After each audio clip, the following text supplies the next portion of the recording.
Superman Encyclopedia states, Superman's strength levels have fluctuated throughout his career, but he has never had the unlimited power of Spectre or other magical beings. There has always been weights he can't lift, enemies he can't outrun, or puzzles he can't solve. Superman's support bench for academic or scientific challenges includes Batman and Dr. Emil Hamilton. And if a threat is too powerful or too numerous to fight solo, Superman can always call in the help of the Justice League. This encyclopedia also states that extreme trauma will kill Superman, just as it would any normal human. Doomsday inflicted fatal injuries on the Man of Steel. What he leaves out here is not every writer of Superman shares this viewpoint. In fact, Joe Casey specifies that he isn't following the handbook when he writes for Superman. And he refers to Superman as having no limits whatsoever. He's an icon, an idea, a concept. Now, I'm not trying to say that post-crisis Superman is truly limitless, but what I am saying is not every writer sees him the way the handbook does. And post-crisis Superman has had various writers that put him against unstoppable odds, and he overcomes them. But they left that part out. Revealed in Dragon Ball Super episodes 12 and 13, Goku's Super Saiyan God form has the strength and power to destroy the whole entire universe. Yeah, no he doesn't. I mean, he had an impressive fight with Beerus, and it was stating that the universe was in danger, and maybe if their fight kept going, the universe would have been destroyed. But our universe, the real one we live in, has an estimated 100 billion to 200 billion galaxies. And Beerus and Goku did not come close to destroying anything to that level. Now, Superman and Darkseid had a battle that was stated to rock an entire star system. That is a similar feat. They sent shockwaves across the cosmos. With that said, I don't even count that as a universal feat. However, Goku does indeed lack feats. If you want to talk feats, Superman has a lot of feats that you could scale to be universal and beyond, unlike Goku. 3. Didn't Superman travel from Vega to Earth in under 10 minutes, making him over 1,000,000 times the speed of light? The truth to this question is yes and no. Superman did travel from Vega to Earth, not by traveling really fast, but by slowing down time while in space, because everything in space moves faster when there is not that much gravity in its way. The comic clearly states that Superman is really just bending time without gravity stopping him.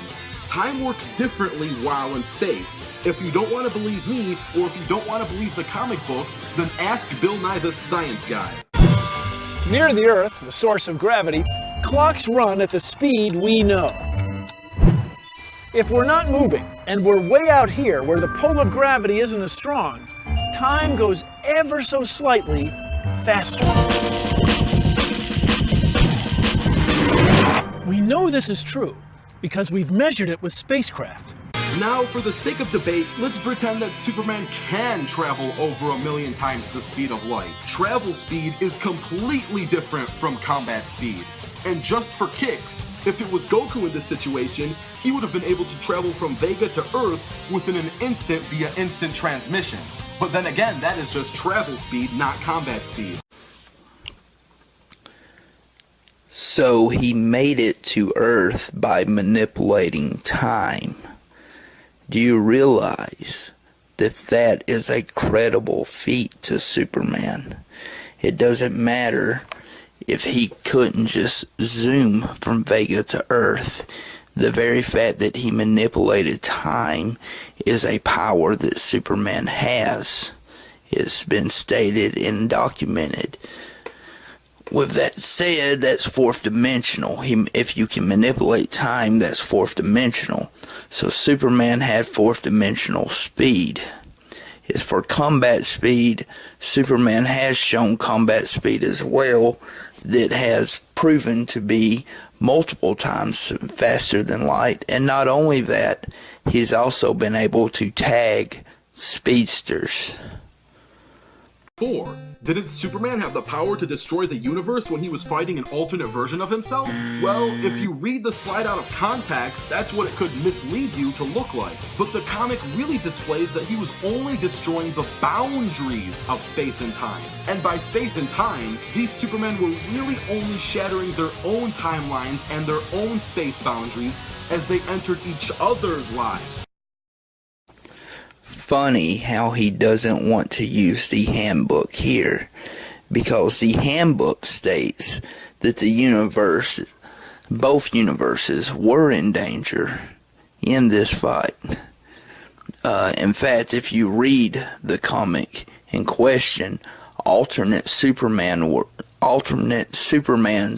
were having conflict while Golden Age and post-crisis Superman were fighting, and this put multiple universes in danger. In fact, the comic itself states the universe was in danger because of each other.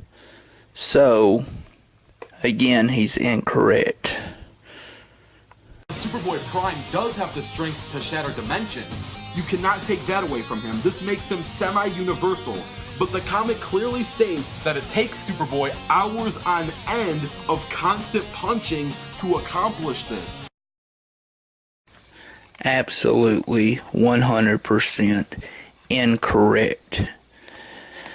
Every punch he did, every single punch, he altered reality. He punched for hours on end and altered timelines with every punch, as it's stated in the comic.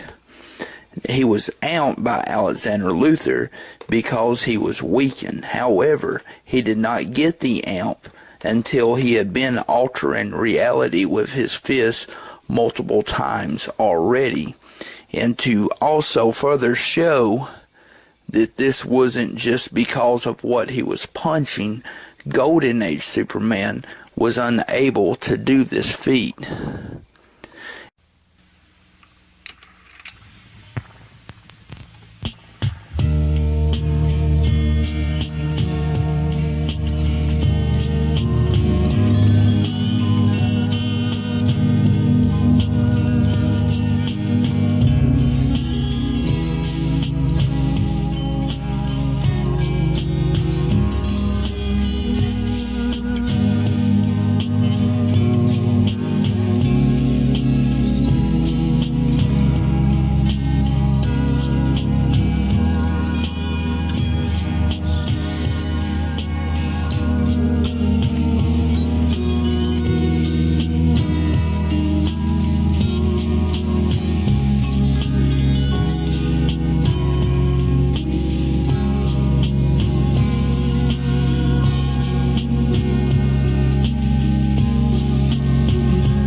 Crisis Superman for the same reason why Darkseid, not Doomsday, but Darkseid, kicked his butt with the anti-life serum upgrade, which made him universal. In that battle, Superman tried to pull a smart move on Darkseid by physically preparing his body to catch him off guard and quickly finish him.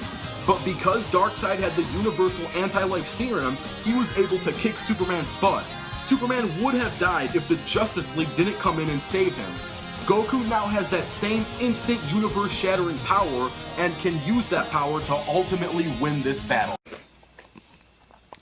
Goku has never shown feats to the likes of Soulfire Darkseid. Also, Superman and Darkseid have traded wins.